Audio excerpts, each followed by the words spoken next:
S আলমের সকল ব্যবসা বাংলাদেশের এই গ্রুপটা, এই শিল্প গ্রুপটা পরিচালনা করে। এস আলম শুধু দিল্লি থেকে একটা ট্যাক্স মেসেজ পাঠাই দিচ্ছে যে এই টাকা ২,৫০০ কোটি টাকা কাকে দিবা, পান্নারে দাও, নান্নারে দাও, মান্নারে দাও, এরকম তারা বলে দিছে।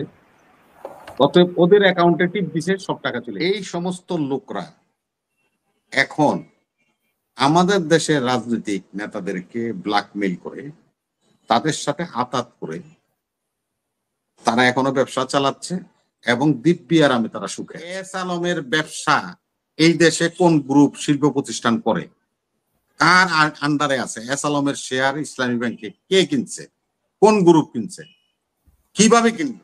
এস আলম তো বাংলাদেশে নেই। একটা শেয়ার ট্রান্সফার হতে হলে তো উপস্থিত থাকতো, উপস্থিতি নেই।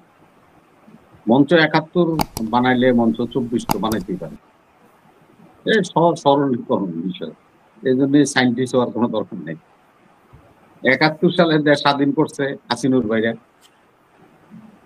এখন সেই সময় ৭১-এর মঞ্চ বানাইছে তারা। ২৪-এ তারা স্বাধীন। প্রতীক না, হাসিনুর ভাই বীর প্রতীক হচ্ছে ইয়ের জন্য, ওনার সেনাবাহিনীতে অবদানের জন্য। উনি যুদ্ধ করে নাই।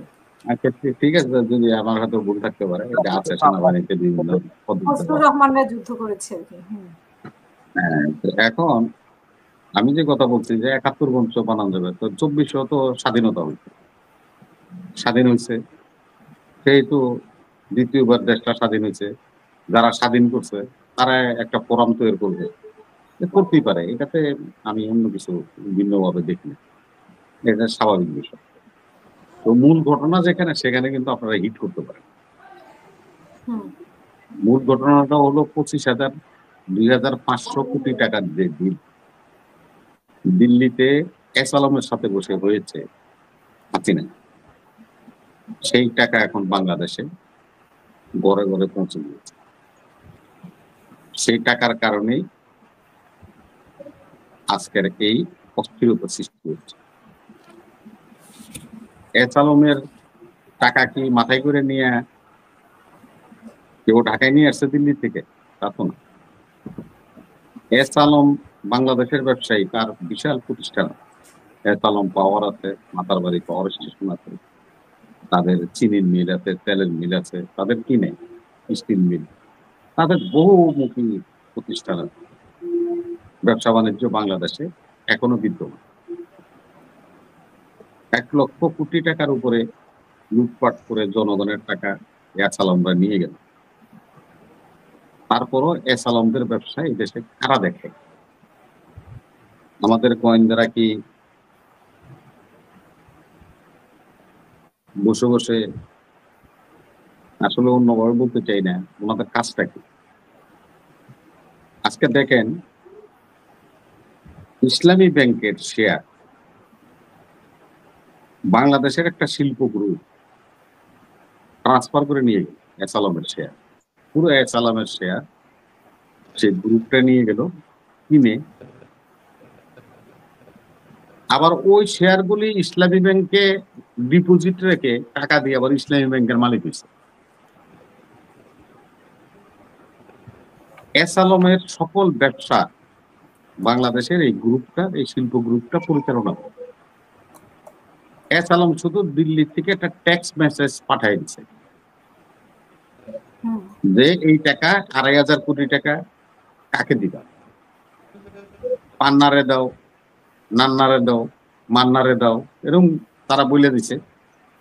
অতএব ওদের অ্যাকাউন্টে টিপ দিছে, সব টাকা চলে গেছে। এখন টাকার যে ডিস্ট্রিবিউশন, সেটা বলছি। আমাদের দেশের লোকরা তো মনে করে আপনি আমার ৫,০০০ টাকা দিবেন, বই নেয় তারপরে দিবেন পকেটে করে। আর না না, এখন টাকা ওইভাবে লেনদেন হয় না, money transfer account two account চলে যায়। দেখেন, এস আলমের সাথে যেদিন ডিলটা হলো দিল্লিতে, তারপরের দিনে গুলিস্তানে একটা বিশাল মিছিল হল। এই নিষিদ্ধ ঘোষিত আওয়ামী লীগ এবং তার অন্য সংগঠনগুলি মিলে সেখানে মিছিল, এবং এই মিছিলে আপনারা জানেন আমাদের নারায়ণগঞ্জের একটা ব্যাপক উপস্থিতি ছিল। শামীম ওসমান যে পালায় গেছে, ওর লোকেরা ওখানে ছিল, মিছিলটা লিড করেছে। তারপরের দিন দেখেন ৭১-এর মঞ্চে আলোচনা শুরু হলো। ৭১-এর মঞ্চটা কখন করছেন আপনার পান্না ভাই? সেটা হলো ৫ই আগস্টের পরে। ৫ই আগস্ট। হ্যাঁ, ওই তো উনি এটা করছেন। কিন্তু ১ আপনি বছর যেগুলো বলছেন এগুলো গোয়েন্দার কাছে রিপোর্ট ছিল না, গোয়েন্দা বাহিনী তাহলে কেন এখানে ইয়ে করতে দিল? ওনাদেরকে আমি সমাবেশের আসি অনুমতি। বলি গোয়েন্দা করে এবার দেখেন না গোয়েন্দারা করবে। এখন দেখেন উনি ১ বছর পর্যন্ত কোথাও কোনো সেমিনার, মিটিং, মানববন্ধন বা কোনো কিছু করতে আমি দেখিনি। আমার মনে পড়ে না যে উনি কোনো জায়গায় কোনো এই বিষয়ে আলাপ আলোচনা করছে বা তার সংগঠন নিয়ে এসে কার্যকর। কিন্তু যখনই দিল্লি ডিল হলো তার ৪৮ ঘন্টা পরে উনি রিপোর্টার্স ইউনিটে যাইয়া ৭১ মঞ্চের সব সেমিনার স্টার্ট। আজকে এখন যে আপনি বসে আছেন এখন দেখেন ২ টা ছবি দেখবেন এখন। স্ক্রলে দেখেন টিভি। একটা হলো জাতীয় পার্টির সাথে নূরদের মারামারি দেখাচ্ছে আর অন্যদিকে চট্টগ্রামের আন্দরকিল্লা থেকে লালখান বাজার হয়ে একটা মশাল মিছিল হচ্ছে ব্যাপক হাজার হাজার লোকের। সেখানে আমাদের আইন শৃঙ্খলা বাহিনীর লোকেরা আছে। ৭১ মঞ্চের পক্ষে তারা মিছিল করতে। এখন আমি প্রশ্নটা করি, এই যে বাংলাদেশে যারা নাকি ব্যবসায়ী শিল্প গোষ্ঠী ১৭ বছর শেখ হাসিনা এদেরকে আন্ডিও সুবিধা দিচ্ছে, অস্বীকার করার কিছু নেই। বসুন্ধরাকে বলেন, যেখানে ড্যাবের নকশাকে আপনি সাবসিড করে এই বসুন্ধরার শত শত বিঘা জমি দখল করে বিক্রি করে ফেলেছেন। ড্যাবের নকশার ভিতরে থাকে জলাধার ভরে দিচ্ছে ভালো দিয়ে। আজকের যে মেঘনা গ্রুপ দেখেন, মোস্তফা কামাল হাজার হাজার কোটি টাকা সে কামাই করছে। আপনার বাড়ি নোয়াখালী কুমিল্লার দিকে আপনি দেখবেন মেঘনা ব্রিজের উপরে উঠলে তার শিল্প প্রতিষ্ঠানগুলো দেখবেন মেঘনা নদীরে বইরা সে এখানে প্রতিষ্ঠান তৈরি করছে। শুধু আমাদের নদীর এরিয়াতে যেটা সি কিস্তি বলি আমরা, সেই জায়গা সে দখল করছে 50 বিঘা। 50 বিঘার উপরে জায়গা দখল করে সে সেখানে শিল্প প্রতিষ্ঠান করছে। কিন্তু ৭১ টিভির মালিক মোস্তফা কামাল। এবিএম মুসা ভাই একজন প্রতিষ্ঠা সাংবাদিক, আওয়ামী লীগের এমপি ছিল। উনি এই লাইসেন্সটার জন্য দরখাস্ত করেছিল, এই আবেদন হাসিনা তাকে দেয় নাই লাইসেন্সটা, দিতে মোস্তফা কামাল আর এই মোজাম্মেল বাবু। এই যে এসালাম শিল্প পরিবার, এরা কখন তাদের উত্থান হয়েছে? এই 16 বছরে তাদের উত্থান।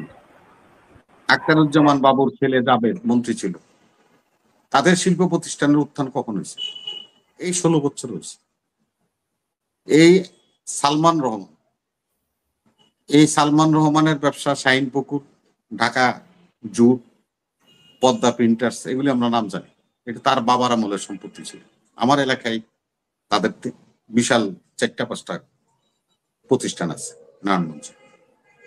আমি কখনো এরকম অস্ফলন বা উঠার আমি এটা চোখে দেখিনি।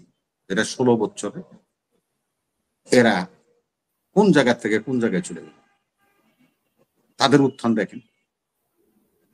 এই সমস্ত লোকরা এখন আমাদের দেশের রাজনৈতিক নেতাদেরকে ব্ল্যাকমেইল করে, তাদের সাথে আতাত করে তারা এখনো ব্যবসা চালাচ্ছে এবং দিব্যি আরামে তারা সুখে আছে।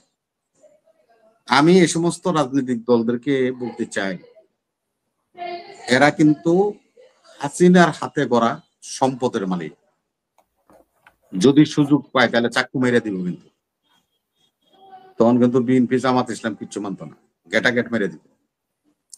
তাহলে কি আপনি বলতে চান এই যে গোয়েন্দা সংস্থা সবই হচ্ছে যে সবাই মানে এখন এই প্রশ্নে চুপ হয়ে গেছে, শেখ হাসিনা প্রশ্নে বা ৭১ আপনাকে গোয়েন্দা সংস্থাকে আমি কেন বলছি, আমার কথাটা, আমার ধারণাটা, আপনিও একজন এজ এ পাবলিক, আমিও পাবলিক, আমি একজন সাধারণ নাগরিক হিসেবে, আমি ২৫০০ কোটি টাকার ডিল যখন দিল্লিতে লুধিয়ানা হাউসে হলো এস আলমের সাথে, তারপর থেকে বাংলাদেশে এই সমস্ত ঘটনাটা গুলো ঘটছে, পরপর ঘটছে, কিন্তু এই পর্যন্ত 10 মাস তো ঘটে নাই বা সাহসও করে নাই। এই টাকার যোগান যখন তারা পাইছে, তারা তখন রাস্তায় নামছে এবং তারাই অস্থির পরিস্থিতি সৃষ্টি করছে। এস আলমের ব্যবসা এই দেশে কোন গ্রুপ শিল্প প্রতিষ্ঠান করে, কার আন্ডারে আছে? এস আলমের শেয়ার ইসলামী ব্যাংকে কে কিনছে, কোন গ্রুপ কিনছে, কিভাবে কিনবে? এস আলম তো বাংলাদেশে নেই, একটা শেয়ার ট্রান্সফার হতে হলে তো উপস্থিত থাকতো, উপস্থিতি নেই। অন্যায় ভাবে গোয়েন্দারা কেন, সরকার কি করছে? আমাদের বাংলাদেশ ব্যাংকের একটা গোয়েন্দা অধিদপ্তর আছে, সে বাংলাদেশ ব্যাংকের গোয়েন্দা অধিদপ্তররা কি করলো যে এস আলমের অনুপস্থিতিতে বাংলাদেশের একটা শিল্প গ্রুপের নামে তার share lakh lakh share transfer হয়ে চলে যাচ্ছে? কিভাবে হলো? তদন্ত কি করছে? করে নাই তো। এই তদন্ত করে নাই বিদায়ী আজকে এস আলম দিল্লির লুধিয়ানা হাউসে যে ডিল করছে, সেই ডিলের টাকা ট্রান্সফার হওয়ার দরকার নাই। বাংলাদেশে এই যে শিল্প গ্রুপ এস আলমকে ডেমনস্ট্রেশন করে, এস আলমের ব্যবসা দেখে, তার স্বার্থ দেখে, তার অ্যাকাউন্ট থেকে এই সমস্ত মান্নাদের অ্যাকাউন্টে চলে গেছে। এটা স্বাভাবিক বিষয়। এই অ্যাকাউন্টগুলি দেখেন, আপনি সিজ করেন, তাহলে পেয়ে যাবেন। কিন্তু আমাদের গোয়েন্দারা কিন্তু সে পথে হাঁটে না, হাঁটতেছেন না। কিন্তু কি ক্ষতি যে দেশের এবং আপনারা আমাদের সবাই করতেছেন